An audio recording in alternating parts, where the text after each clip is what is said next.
Ladies and gentlemen, we would now like to present to you and formally introduce Bob, Cos, and Arthur, the Play No Games podcast. It's your favorite podcast. When we talk about real life and exchange a few laughs, we sticking to our path. When you find understanding, just know that will never last. We ain't here to play no games. The world is getting crazy, and now we know we gotta be the change. Cartier Bob on Portland's most dangerous podcast in the Pacific Northwest. And I'm Arthur. And we're here to give you, and we aim to please with the podcast that has all the needs and needs. Ooh, I'm rhyming needs and needs. But if you like what we're doing, like, comment, subscribe. It's easy. If you ain't got no money to donate at $Hero Bob, you can always like, comment, subscribe. But let's get into our very first segment of the day. You know that very first segment, it's the smooth sounds of the Play No Games. No, I'm just playing. Yeah, I told Crack you. cocaine's a hell of a drug. Everybody needs help here a little bit. It's the Play No Games segment. It can be positive, negative, informative. It can be anything about your day. All you have to say is, I'm ready to play no games about this. And since there's only two of us, I'll go first. Okay. I was waiting for the fuckery. It's old news, I know. But just seeing it again, for me, it's just mind blowing, like how far people will go just for attention nowadays. And the guy or whoever being a dog, for me, is just like going a little bit extreme. Like I understand aspects of being like a dog parent. I'm a dog parent. But like to be that and live your life as that, when that's not who you are, to me, is kind of like far fetched. I understand like there's the mentality and pieces of like, I love how dogs live, right? But break that down so you can still be who you represent as a human being and live those characteristics out. And I feel like we've begun to put in society, be anything you want to be. And it's like, there's limitations to that. Like the people that try and be cats, now they have to put litter boxes in high schools now because some kids claim they're cats. And so they're peeing in litter boxes and stuff in high schools. And so it's like, what high school is this? Oh, what high school is this? Fact Dragon? Oh, there's a few in PPS, North Clackamas. No kids is not peeing on a litter box. I was letting you have your moment. No. Oh, I was shocked when I heard it too. No. Yes. Not at all. Okay, we'll see. He's gonna prove all that. Right. So, but I think we've let things just get out of control in a sense, like of like self-expression, like, and I understand like. Don't get me again. Like I understand pieces of it, but I think we've just allowed things to go too far. So I'll just say this: I'm just thinking that I'm gonna leave the kid thing where it's at until we get more information. But I'm just gonna stick to the dog guy. Go ahead. Because I knew about this maybe like 3-4 weeks ago or something like that, and it was like $20,000 to do what he did. But I'll just say this: he is actually the most realist person of us all, because when we say we got that dog in me, and you a dog, men are dogs. So he was like, I'm just finally gonna be what y'all say I am, a dog. So I say he's living his truth. I say we say we dogs, but he's the realest dog. I'm not, because get this, I'm a human. So get this. So like when women are like, "Oh, you're such a dog," they're gonna be like, he's like, "Urf."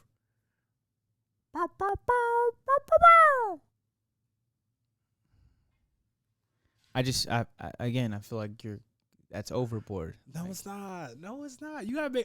So how many times have you been called a dog in your life by a woman? not really much. Okay, Like, how many times have you heard women say that's a dog? a lot. Okay, so he's just ahead of the curve.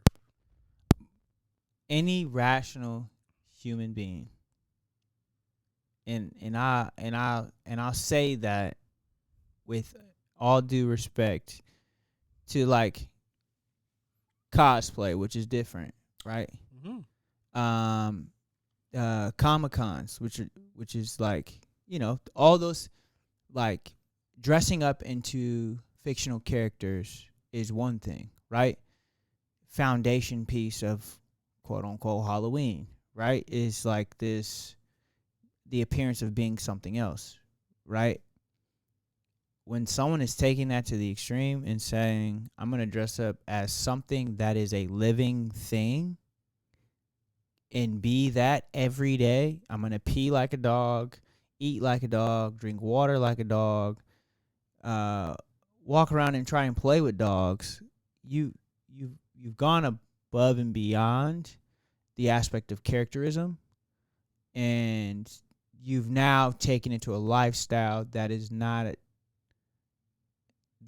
functionally a reality, quote unquote.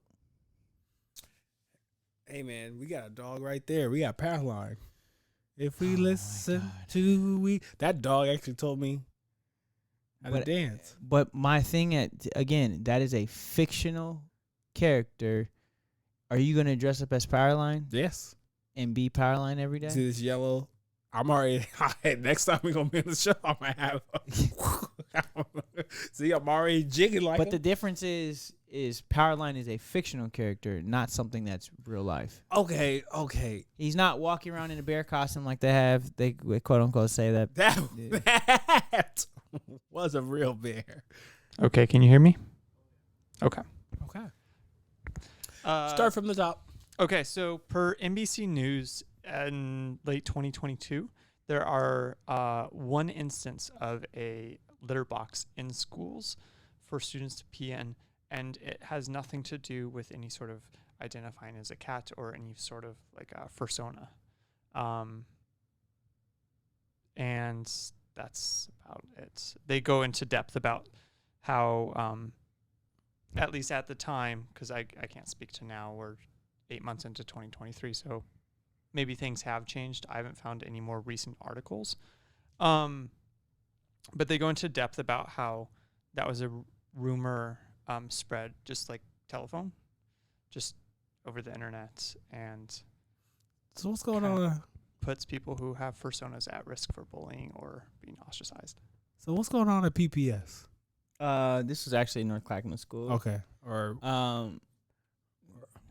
I don't want to say it out loud because the school was actually, bullying was high because of it, and the ladies or identified cats, most of them, were making fun of the males, calling them dogs, and so they would bark at them. And so then the cats demanded that they got litter boxes in their bathroom, which ended up happening, them getting litter boxes in the bathroom. And that was something that was expressed, and I seen it and was like, yo, this is a joke. And it was because of bullying, because of students walking around wearing cat ears, and people making fun of them, calling them cats. And so then those folks were now making fun of the male counterpart, calling them dogs. So they would bark and meow and stuff at each other. see, we just gotta bring back bullying. Yep. Because when we bring back bullying, because now that we know what the effects of bullying is, now we got reverse bullying. So now it's just like a constant cycle of hatred. Yeah. Yes. What do you call it? I feel like there's like some show about like the cycle of hatred will continue. Oh, Naruto. And there's this episode. Oh, shout out to Naruto. This guy named Pain, and he was like, "The world will know pain," and he kept being bad because everyone was being bad, and it's just an endless cycle. I mean, it's like they say, hurt people hurt people. I know. And that's, So I think it goes back to that. I think it goes back to you What? bullying the dog man. I'm not bullying him. I got something in my eye, man. Man, you gotta brace yourself. I just feel that, like, sometimes we go above and beyond, man, to try and get the likes, and I think we've done a lot of that for the media, and it's creating opportunities for bullying in society, instead of allowing people to live in their truth and the reality of who they are instead of who they're trying to be. So, All right. Well, what you playing no games with, Robert? you know what I'm playing no games about? I'm playing no games about having a shortened vision. I know my elevator piece on my vision. I am a social entrepreneur. And as a social entrepreneur, or I'm wordsmithing, or a relationship entrepreneur, I'm working on bridging the gap, whether it's in a therapeutic space, a podcasting space, a matchmaking space. I just want to see people be happy, and most importantly, I want them to be seen and accepted. And the reason why I feel like I'm sitting my big flat black ass on that is because when you feel seen, you're available to be a part of our culture and society. And when you can finally accept yourself, no matter what, if it's in a community space or in our society, you'll be good no matter what. So I just want to help people feel seen and accepted in relationships. So, and that's all the way from friends all the way to relationships. And I just feel real passionate about that. So yeah, that's what I'm playing no games about. What, like, when you talk about, like, friends being seen, what do you mean? I'll just say I feel that we have this idea of what friendship is, and we think we see our friends, but we really don't see our friends. And when I say see them for who and what they are, like their purest form. We're like, you know how they say people have that inner child and how people want to see their inner selves. Or I'll use a quote from Dave Chappelle's mom, as he said, I want to be lion enough so I can be sheep when I'm at home. Because some people put on these personas to navigate through the world. And sometimes we make friends for the access or the things that we can do. And those people actually don't know who you are. So in a relational aspect, helping friends see each other from an authentic lens. So it's so funny. I had a conversation with an old coworker about lion and sheep. Do you not feel that being a lion is not an authentic person? You said no. What? Being a lion, because you said when you're in public being a lion, when you go home be able to be a sheep. Do you not feel like that lion is not an authentic person?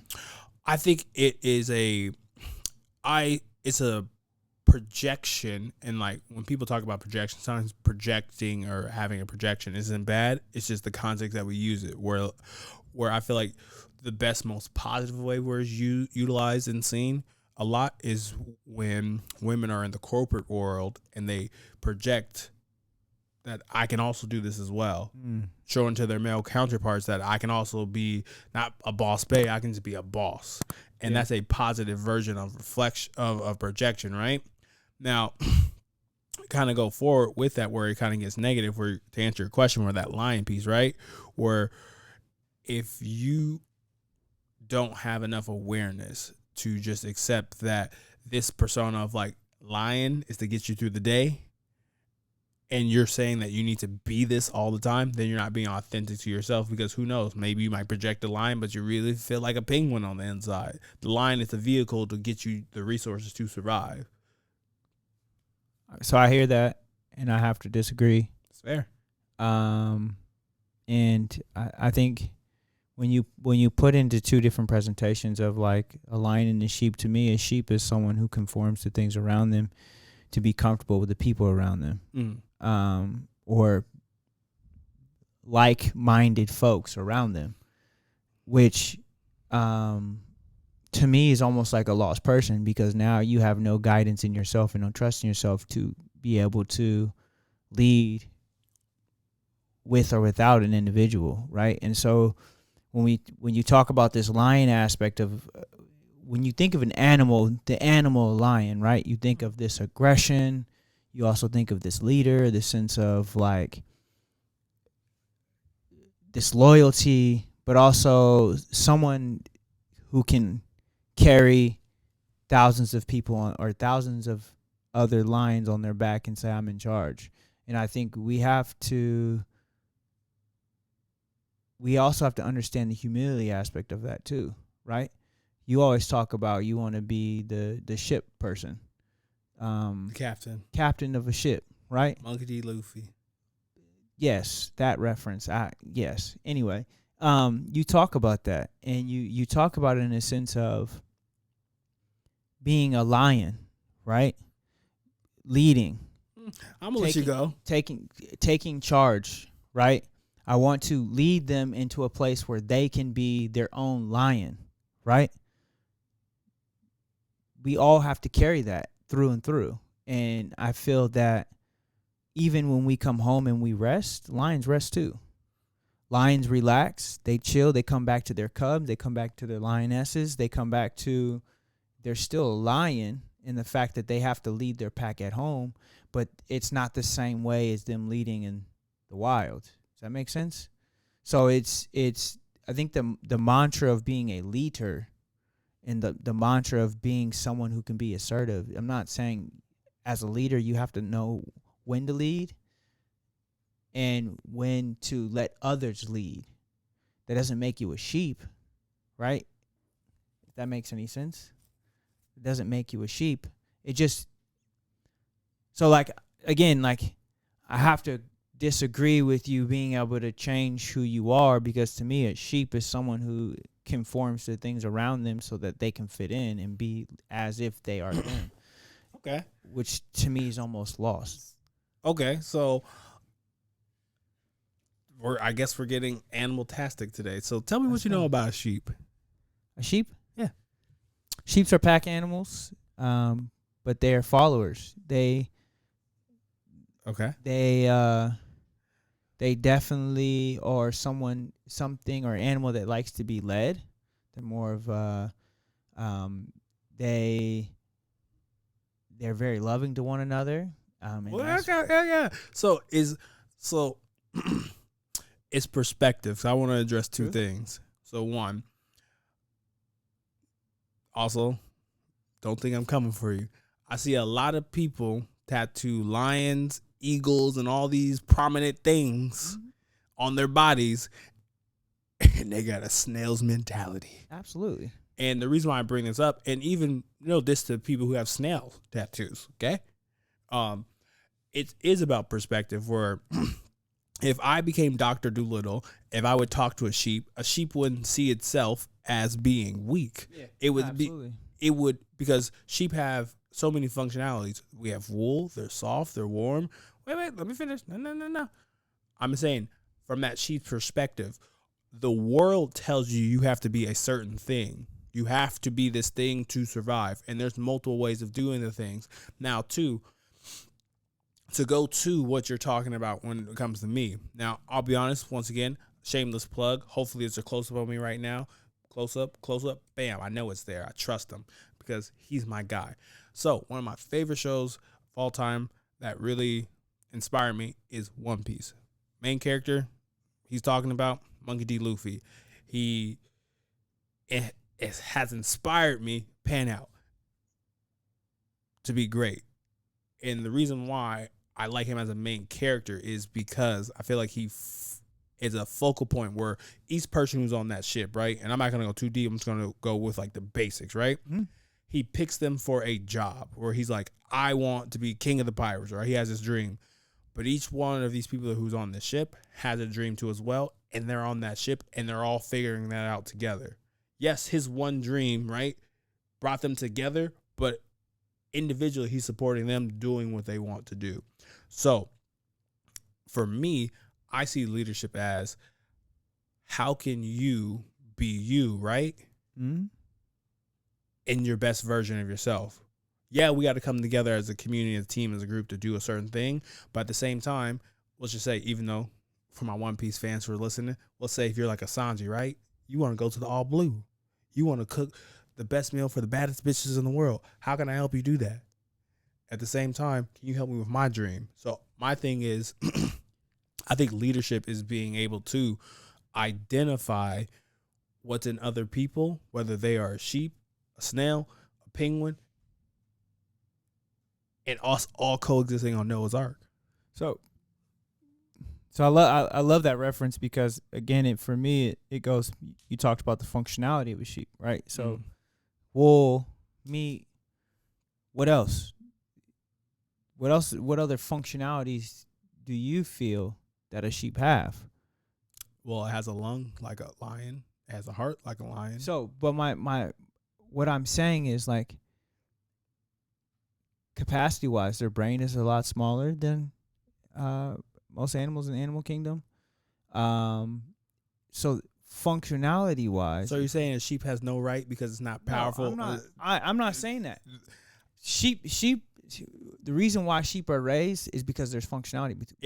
There are literal rams in that are divergent fact.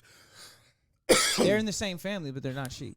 But still, that's They're a type. They're a type of. If we didn't have sheep are a functional part, and now we're getting metaphysical. Now we're becoming an animal planet. Sheep are a functional part of any ecosystem. I'm not saying sheep aren't functional. That's not what I'm saying. The mentality is. But you're mad at sheep because sheep decide to group up. No, where they're a lion. Where they're lions lion. group up too. But what I'm saying is it's the mentality piece that you talked about. I tapped into the mentality piece and understanding of the animal and understand the mentality. Okay. Right? Okay. So being able to understand the animal, we'll talk about the mentality and how it's created and how it's looked at in a certain direction, a certain reason. I think I'm following. Right? So when you talked about you want people to be a lion in the wild or in the world and a sheep at home, to me, that's why I said I disagree with that. Okay, so there's code switching. There's in this world again. Go ahead.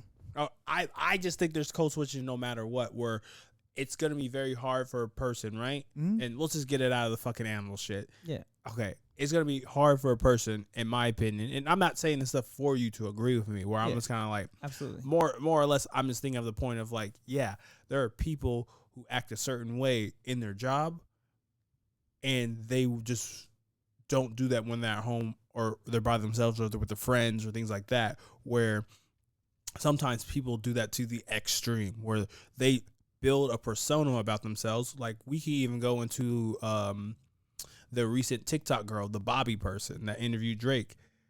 That's a persona. I don't know if you are any relevant to that. No?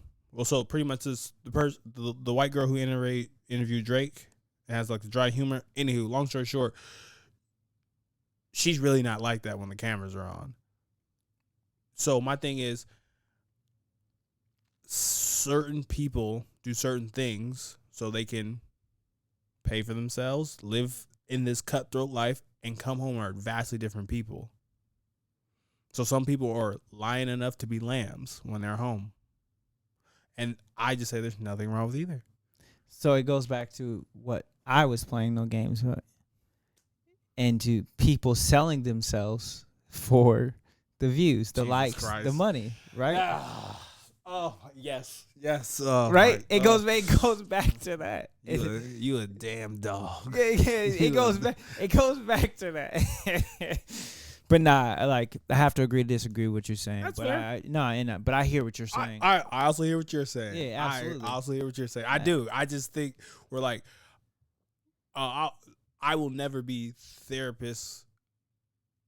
I mean, I will never be therapist Cartier Bob to my friends. Like that, as much as I try to like meld those, there is a barrier between that life and this. So, But that's that just me. person is the same person. Not really. Yes, it is. I disagree. So in every facet of like personality of who you are is the same. You carry yourself the same. You hold yourself the same. You walk with the same intention. All of that is the same. When you talk about the code switching piece, how you present yourself is completely different. And that, to me, that's, and maybe that's just how I carry myself. Yeah. And I don't allow the environment to impact who I am. I think that's it.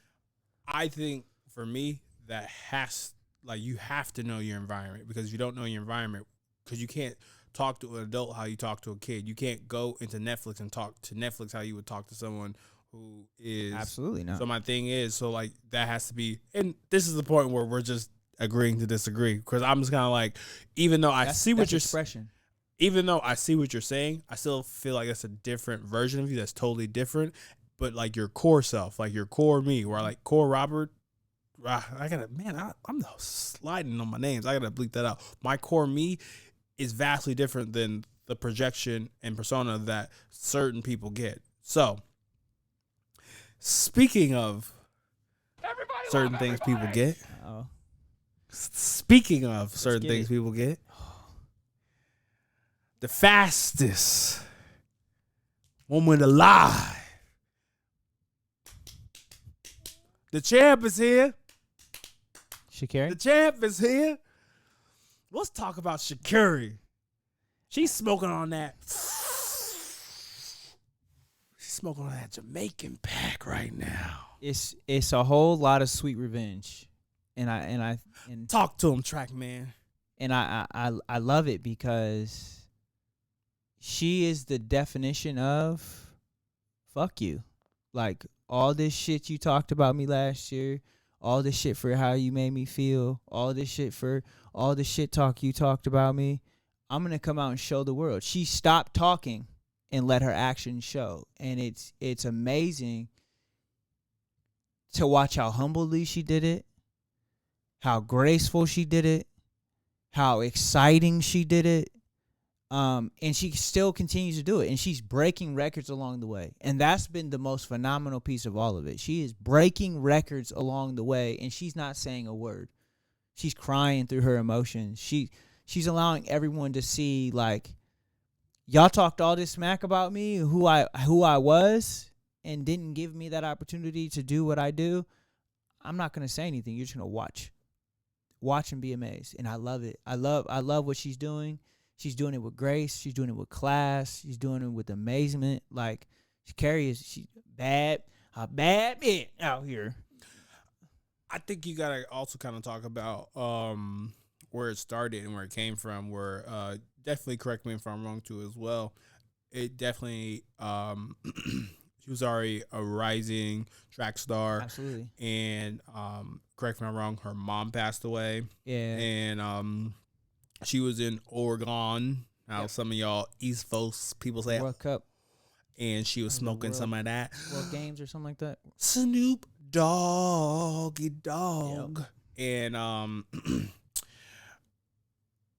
she did that, and I don't think she took accountability, but she drug her feet with it a little bit. And then I think what a lot of people don't understand is she went through a full ego break, where it's almost kind of like the same thing we talk about people who get fame too quickly. Where you have Drake reference you in a track, you have all these things, you have all these accolades, and like that's hard to balance when one of your greatest role models pass away. Fact tracking, could you give me her age? I think we're Sha'carri 22, 23. I'm not 100% sure. I think she's 22 or 23. Okay. Well, just let me know when you get the age. So, like, we have to look at, we got to look at, like, the expansion of a person. We have grief. We have person growing up, let's say, What's her age? 23. She's 23. She's not 25 yet, so she's still like growing up. And then also you have to balance fame. Now, the reason why I kind of bring this stuff up is because shout out to Oregon. They're gonna have a financial literacy, course in the school systems coming up pretty soon. Yeah, and I would say for athletes of her caliber, there has to be something quite similar when it comes to dealing with fame. Because I love her quote. Her quote was like, "I know what it's like when the world's on my side and not on my side." I'm butchering what she said, but it's kind of like it's totally right. Where like throughout the span of when she was losing and down and out, people were making fun of her doing things. And then when she wins, now the world loves her again and things other stuff where I think that's an important message. The reason why I kind of want to bring it up today is because fame, whether it's small town fame, long time, countrywide, all the time fames where it's kind of like you have to remember where you come from and why you're doing it. And I feel like these things make us forget where we're coming from, because I will say this, and we'll get back to Sha'carri in a moment. I know this shit's about to blow and pop easy, and I'll just say this: I'm waiting for my moment, but I promise y'all, I'm gonna keep documenting all this stuff. The people I surround myself with, I'm not gonna get big headed at all, Maybe a little bit. Y'all can remind me,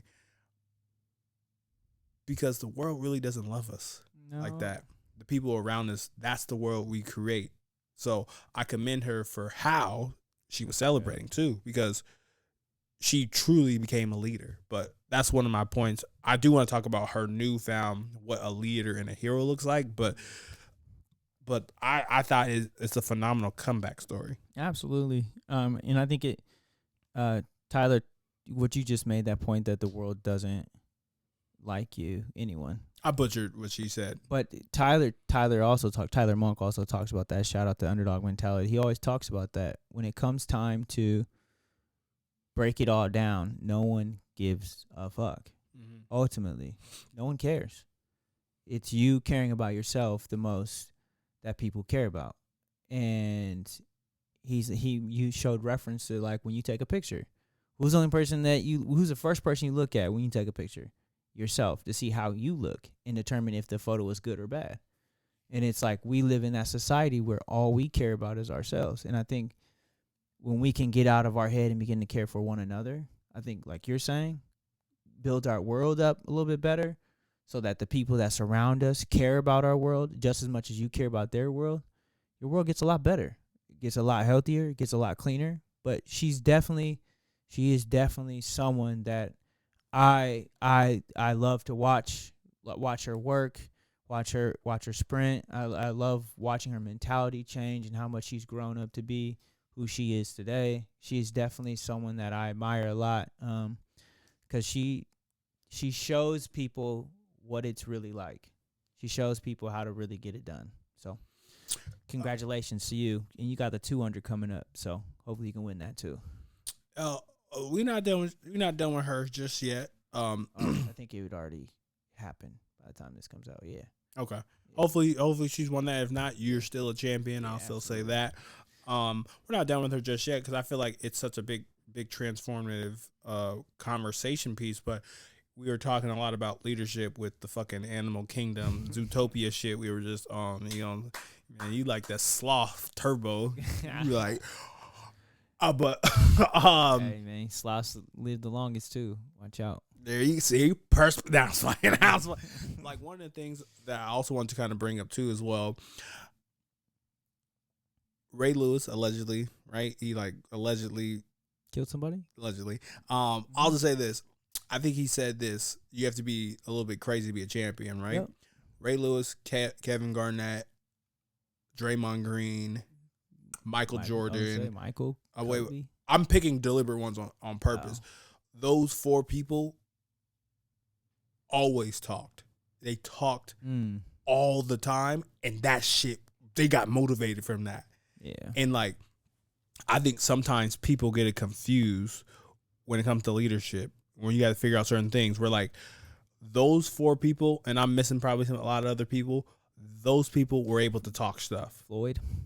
Those people were able to talk stuff and back it up. Not saying that I keep feeling like Sha'carri is found out that she's not one of those people. She's a doer first, then I'm gonna talk my stuff. Mm-hmm. And I'm not gonna lie, sometimes I feel like the same way, because like when I'm playing hoops or something like that, where like if someone says the wrong thing to me and I know I'm in like a slump, then I'm like bam, bam, bam. I have my muse. And like I go between talking stuff sometimes, but like I'm in the middle. I'm like, maybe I'm more of like, let me do this first type of person. Mm-hmm. And I feel like she learned a lot about herself where she'll do the rah-rah afterwards. And I feel like as a good leader, you have to know what motivates you and what doesn't. Yeah. Because even though we didn't talk about her losing her mom or things of that manner, but like I feel like how she's been winning is leadership for people who are watching. You don't have to do what she did, because I feel like that's the most impure version of herself. Mm-hmm. She found her real self. She found her avatar state. Absolutely. It's been crazy because they showed a highlight of her, and I can't remember the lady from Jamaica, her name. Fact Dragon, if you can help me out. And they were like the number 1 and number 2 sprint in the world. And the difference between the lady from Jamaica and Sha'carri at the time is the lady from Jamaica had never lost. She won every track meet she competed in for the last like year and a half or something like that. And Sha'carri had lost one time to her.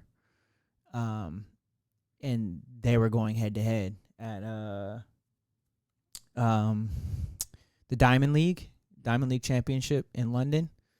And Sha'carri won. It was when right before all the world stuff started to come. They started competing for the worlds. So it was like a huge moment for her to really show where she was coming for World Cup. I keep thinking rugby, but World Games. Sha'carri Jackson. Sharika Jackson. From Jamaica. Jackson. So Man, you gonna let him correct you like that? Sharika Jackson. Black card revoked. You got it, Andrew. Me? I was playing. Anyway, but yeah, so it was like just watching her triumph through the years and just her time to get faster and faster and faster and faster. Just like you said, like just to work on herself, working on progress. And that's I think for me, the biggest thing about track that people don't understand, it's a self thing. The better you do, the better you do. And it's a reflection of that. And I think it's so motivating because it's when you win or you do well, you're successful, or you PR, that means all the work that you put in like is showing fruit of that. Usain Bolt talked about he trained 4 years for 8 to 9 seconds or something like that. And when you think about that, it's amazing. Like that mentality that you have to create for yourself. And I think it's something that you always talk about too, is like due time. You keep working. Doesn't matter what you do. Due time. Keep working. You will get there. The hill is right there. In order to get to the top of the hill, you got to keep climbing. You can't stop. Because when you know you delivered and you promised the riches, you know it's coming. And I came here to preach to y'all that whatever you're going through, you gonna make it. When I say you gonna make it, you gonna get over the mountain top. And over the mountaintop is where all the treasure and all the riches belong to you. I am delivered. We are delivered. This podcast delivered. Whether you are from the backseat critics, they gonna give you a movie review. They gonna review Big Mama's house. Spoiler alert, she lost her foot. Mama.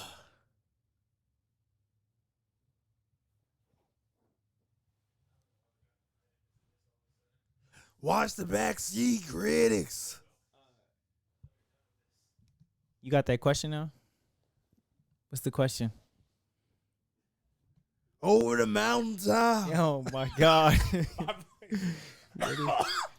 I told y'all, man. It's something in the water today, I huh? fucked up my voice doing that. It's something in the water today. I fucked up my voice. I see some of you need your nails done. Well, guess what? I have a place. Stop by a place called Capital Nails off Barber Boulevard, 10075 Southwest Barber Boulevard, number 6A. That will not only help you get your nails done, but help you look right for the weekend. If you stop by, make sure you say, I'm ready to play no games. Give you that sponsor shout out, a little promotion, a little discount. It's a family-owned business and operated for 2 generations of women over 20 years. It's a great for any occasion, down-to-earth staff, and a top-tier customer service and brag-worthy skills. Come catch a vibe and be swept off your feet because, dang it, they get your feet looking good. Make sure you check out Capital Nails. Descriptions in the bio, locations in the bio. Check them out. All right, we got transition. We have a question we have a question from a viewer / follower. So we're going to answer it as one of our segments. And this comes from user KAUGHIEPHREKE.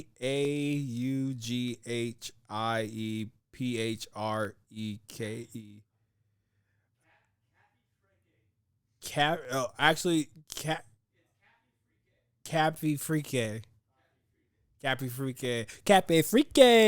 Can I get a Cappy Freaky? What? Caffee Freak. Coffee Freak. All right. Her question for us. And thank you for actually giving us the question. I appreciate that. We talk back. The question is, Absolutely. how do you tell the difference between platonic feelings and romantic feelings? Ooh. I'm going to tell you Cartier. something, AJ. Cartier. Thank you. Bob. You know I got to cut that shit out. Stop that. You missed the first one. No. It's going to be, editing's going to be crazy for me. I'm like, fuck. Knowing the difference between platonic feelings and romantic feelings, I feel like that's very tough. It's a blurred line because I always say a lot of the stuff in this world is like black and white thinking. It's either yes or it's a no. But a lot of the world that we kind of live in is understanding the in between, and that's the gray. So I say you have to know what your intentions are in the situation, because there are a lot of people who don't know this person has a crush on them. So it's kind of hard to be like, oh, this person got me a bottle of water, and they be like, I got this bottle of water for you, girl, because it's special. But I think before I go deeper with it, I would say that's my initial answer, but I have another part to it. But I'm curious, what are your thoughts on it? Ooh, this is say the question one more time. Platonic feelings. How do you tell the difference between platonic feelings and romantic feelings? And romantic feelings. If it's reciprocated, honestly, feelings are feelings. Feelings are a part of like the emotional aspect of like who we are in nature. But I think platonic feelings come from this sense of nothing further. I feel like romantic feelings come from the sense of I want to see where this can go. So I think it's more of like the reciprocation and the receiving of the feelings. Emotions, you're going to love who you love, like who you like. And regardless if they reciprocate that or not, is really, for me, is where the difference is and how that reciprocation process happens.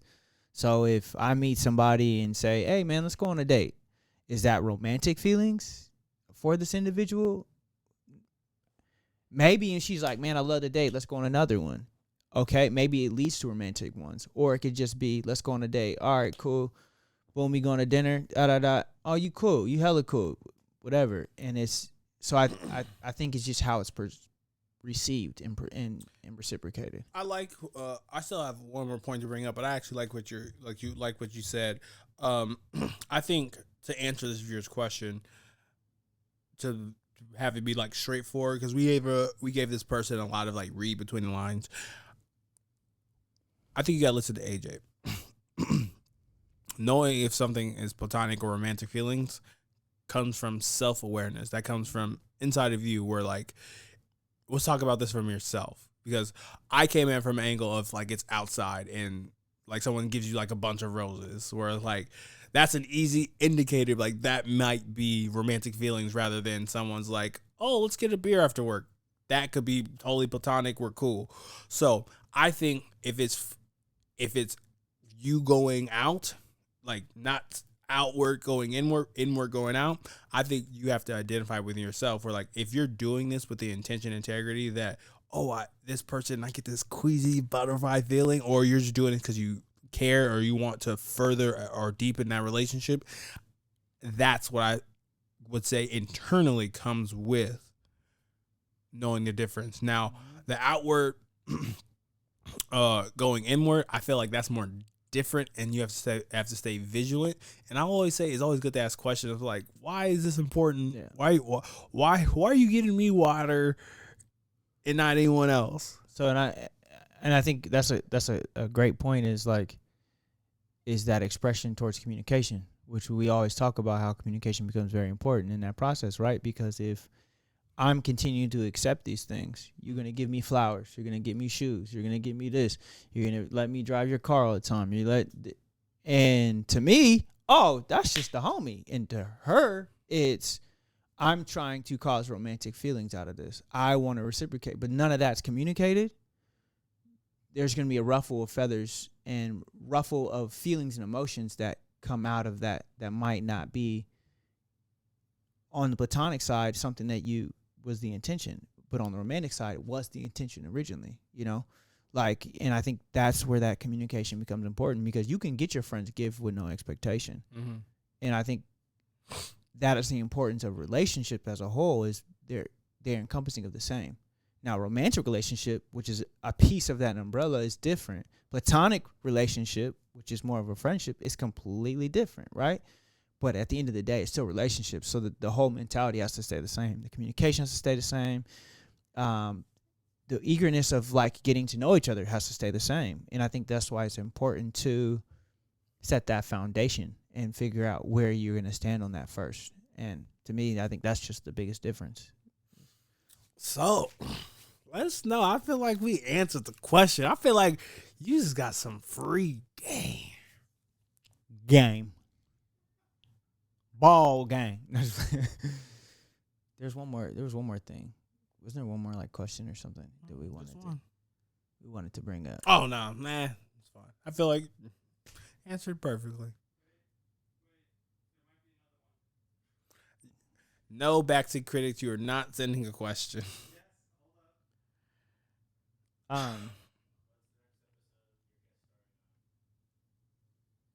So I have a question. We have a really quick question we're gonna answer from the backseat critics, even though I've already gave them a shout out, which you should listen to.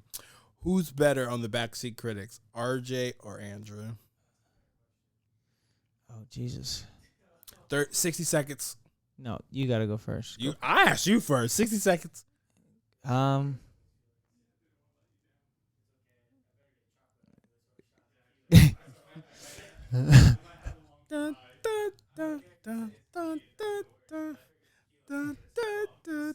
don't know, honestly.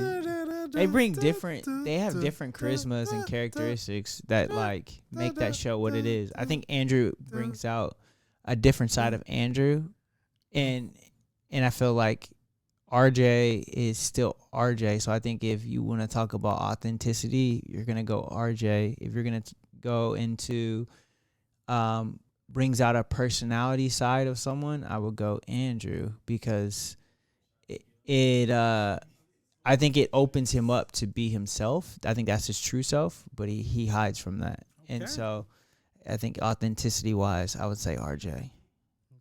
Yeah. Well, you've heard it. Well, what's your answer? Well, we only have time for one. No, we don't. No, we don't. No, we don't. All right, I'll get straight to it. Who's the best? Me. I'm the real backseat But you're not on the critic. backseat I critic. am. I'm on 2 episodes. How many you on? Not enough. 2. I'm on 3. No, I'm on 2 3. as well.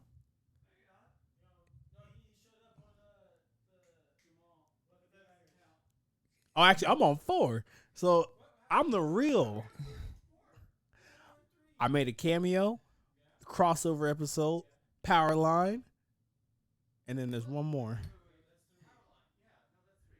Nah. Actually, no, that's 2. Because you did Babes in Toyland. That was me. Yeah, you both did I Babes was in there. Toyland, and then you did the Goofy movie, Mhm. and AJ did the Human Tornado, the best movie ever. Anywho, I'm the best critic. That's So- how I'm answering it. Before we get out of here, I would like to say one thing to all of you. Listen to your heart. Don't you have a topic? Hit the like, Don't you have a subscribe button. No, I don't have a topic. topic? Jesus Christ. All right. We got one more quick topic before we're out of here. What you mean, bro? All right, the quick topic that we have is something that I thought was pretty cool that I feel like we should have circulate on our platform is in Japan, which I'm going in 2025, has this pretty dope restaurant, and I'm about to pull it up. I was just talking about it. And let's keep it quick. Oh, yeah, just yawn into the mic on, don't you? Yes.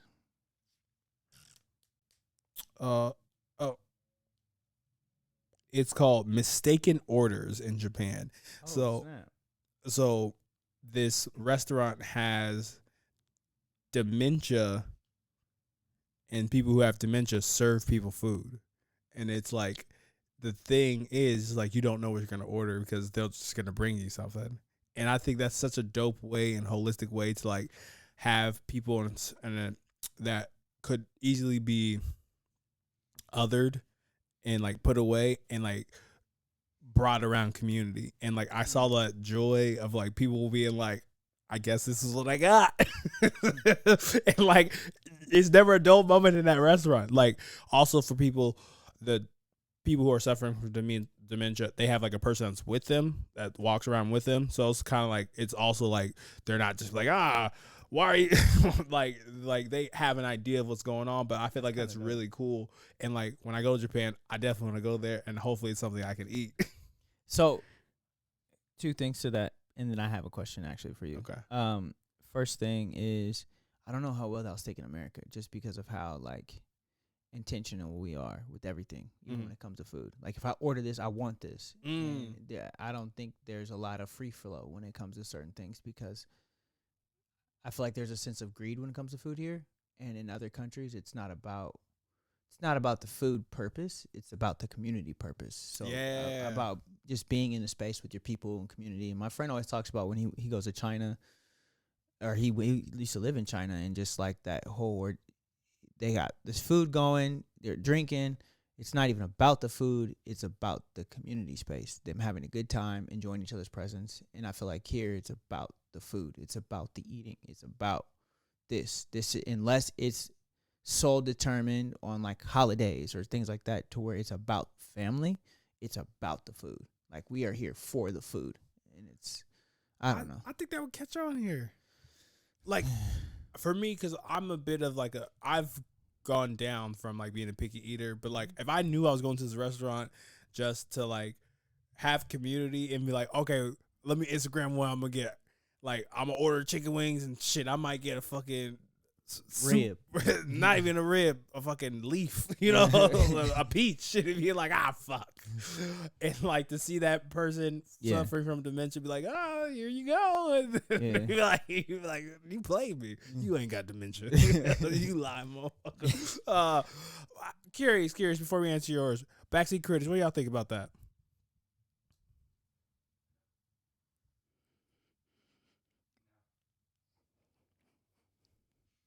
No what?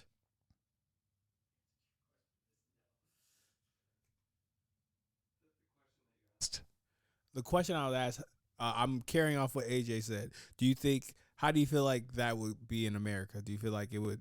Do you feel like that would be a problem in America? What do you think?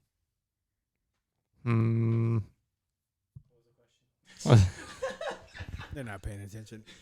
All right, we tried to give y'all some more free promo. Fuck y'all. No. My question? I don't think they're gonna answer it. Okay.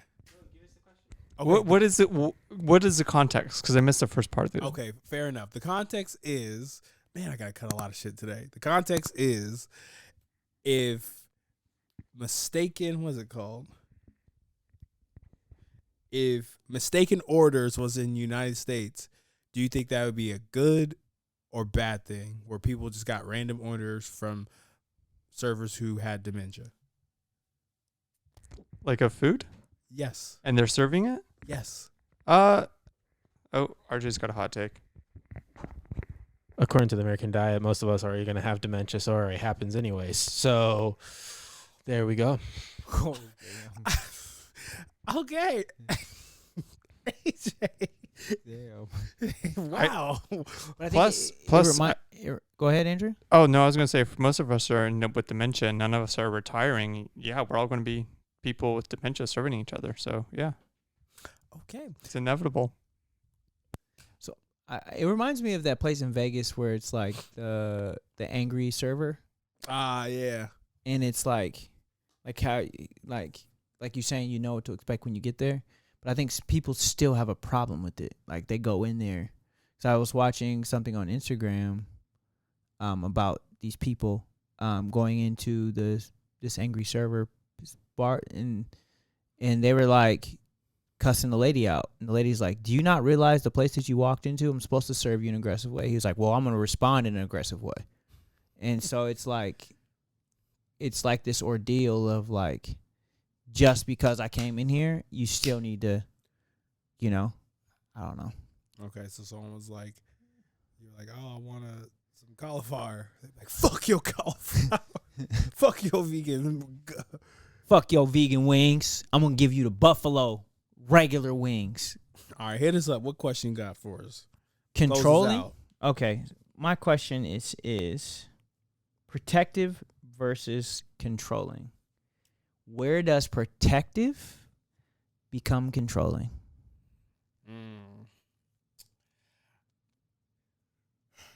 All right, I want to close up.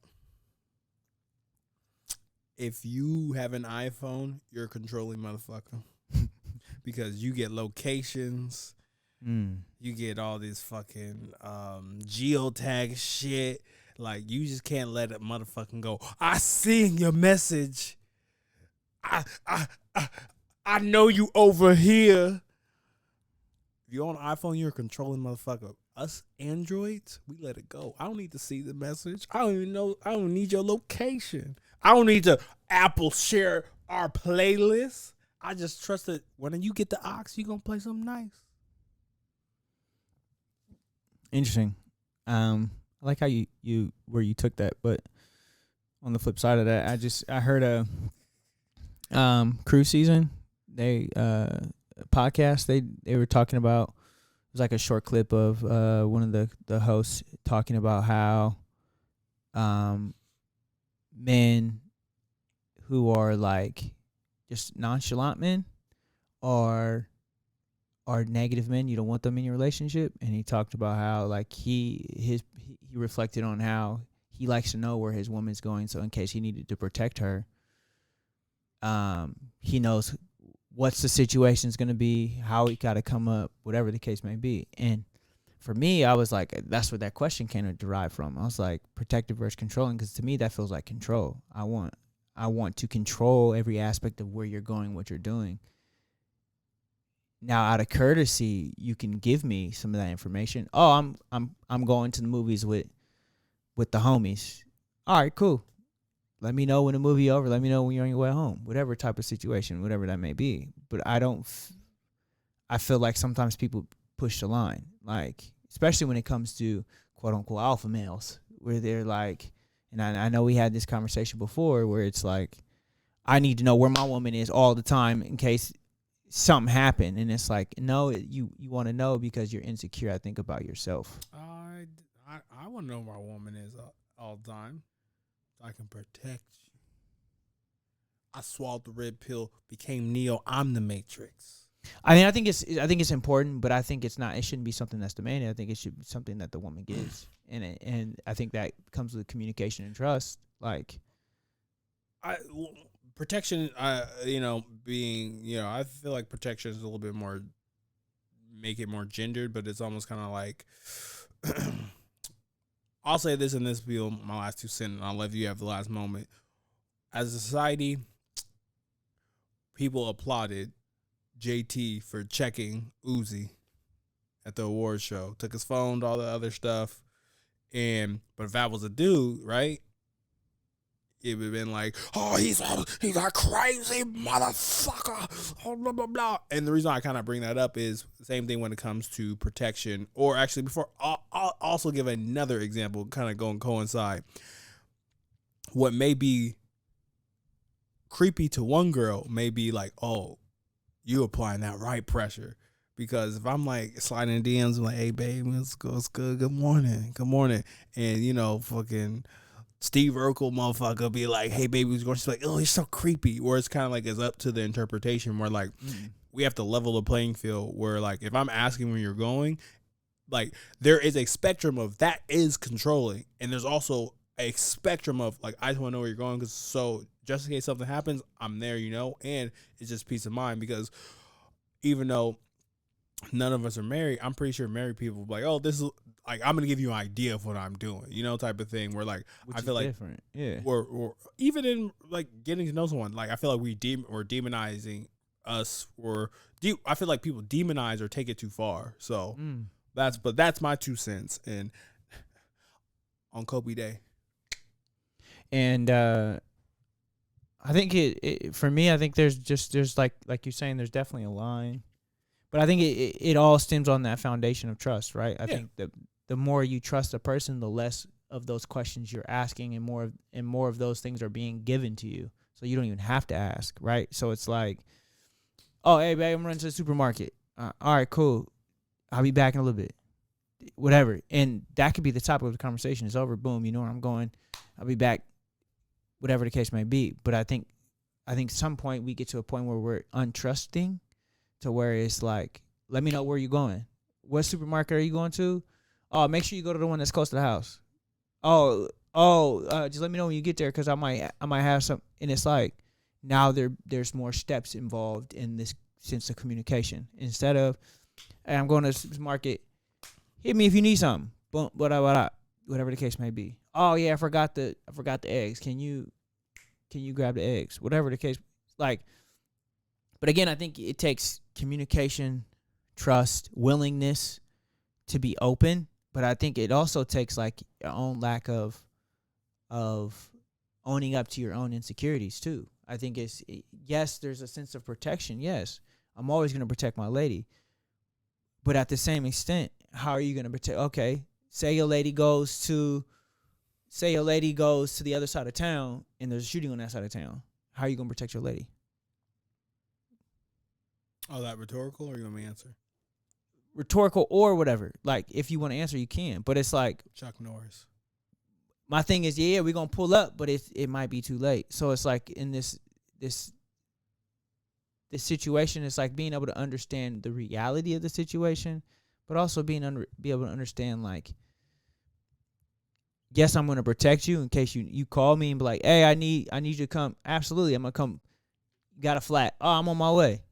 You can take my car home and I fix your tire, type situation, whatever the case might be. Like, you a real man. I'm gonna call AAA. I'm gonna be like on that Cali. I'm gonna be like, pull up and drive AAA on the way. On the way. Nah, I give her the car and fix the tire and let her go. I could fix the tire though. So like, but I just feel like transparency goes a lot further than a sense of this aspect of like control and protectiveness. Like, for me, protection is like when we in each other's presence and something happens and I'm in the way, I'm in the, like, That's protection. Oh yeah, absolutely. Somebody gonna run up you trying to steal your purse. He getting rocked. I'm not letting him run away. Like Damn, you violent. like You don't give him a knuckle sandwich? I ain't giving him no knuckle sandwich. I'm gonna give him a knuckle to the face. That's the Dang, black on black crime. why you gotta be a black person? Why can't he not? So black people are robbing people now. Black people rob people. White people rob So people. why Asian why people. but Why why can't? you Why, reference to a black person? why is this something I chose first? Yeah. Wow, brainwashed. I'm not. Brainwashed. You think all black people rob I people? guess I'm a sheep. Yes, you are.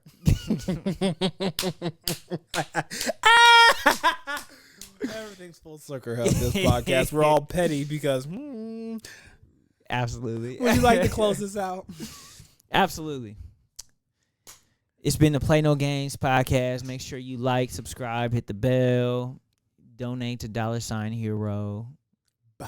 There you go. He was still late, but it's all right. If you like what we're doing, please, man, like, send us a message. Talk to us. We respond. We answer questions. We're here for you. You're here for us. And let's make it soft communication. Let's make it happen. But that's been us. Cost, if you listen to this part of the podcast, I'll give you something.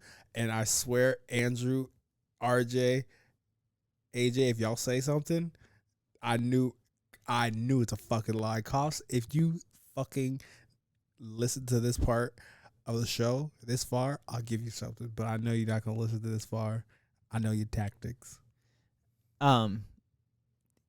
Anyway, I'm Arthur. Don't dry snitch. I'm Arthur, I'm Cartier Bob. and we out. Peace. Probably wonder if I think of you. Sorry, I'm for the bag right now. Yeah, I'm for the bag right now. Yeah, for the bag that I never had. Yeah, you probably mad right now. Yeah, I got a 2-piece now. Shit, I think they call them groupies now.